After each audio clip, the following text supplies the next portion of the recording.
Trump, as I say, is Trump. He doesn't know how to be anything else. He is what he is. He can't change. He's not capable of changing. And even if he was capable of changing, he wouldn't, because his narcissism and his ego would tell him, I don't need to change. I'm a god. I'm not going to change. Why would a god see the need to change?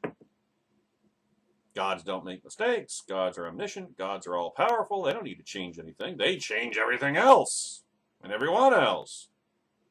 And besides, look what Trump has done to the GOP. Why would he see the need to change anything? Even if he were capable of it, which he's not. So I'm not sure if I agree with Leonard Leon Wolf's headline here that it's going to get so much worse. I think it's just going to continue to be Trump business as usual. Now, I have to say that I've enjoyed the spectacle of all the orchestrated hand-wringing over Trump's ongoing feud with the cons and his completely unprovoked attacks on Paul Ryan, John McCain, Kelly Ayotte, etc., etc., etc., etc. The truly enjoyable thing about it all is watching Republicans who have bowed the knee to Trump, which is to say almost all of them, act surprised at what was, by all accounts, a fairly mild week on the Trump train.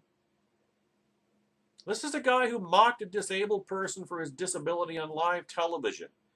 A guy who suggested Megyn Kelly was having her period because she asked him tough questions at a debate. A guy who said a Mexican judge, who was born and raised in America, wasn't fit to judge a case involving him because he was Mexican. A guy who not only attacked John McCain, but attacked his war service specifically and mocked the fact that he got captured while, of course, Donald Trump was a draft dodger who prefers to get Purple Hearts on eBay as opposed to earning them. And of course, well, the clap was my personal Vietnam. The scuttlebutt is that Trump is surprised that the con thing has dragged on this long or actually hurt him. And why wouldn't he be? Always before, when he did something outrageous or unforgivable, he was rewarded, or at least not punished, by the electorate he was chasing. And what does that say about Trumplicans?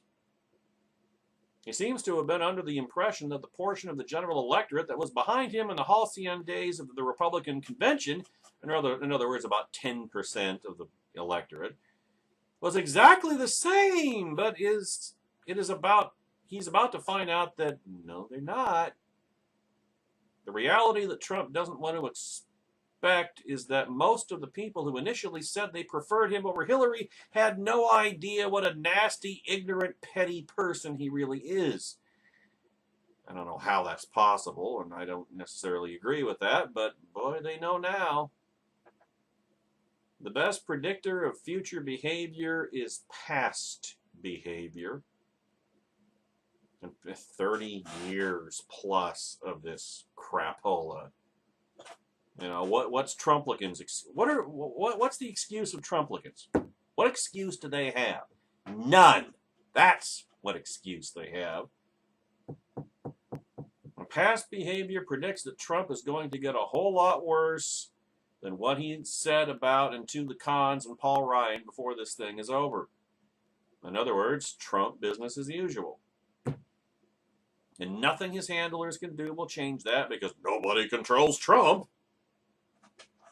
They've been trying to get him on message for months, and they'll succeed for a few days at a time, but inevitably the old Trump leaks out because that's who he is.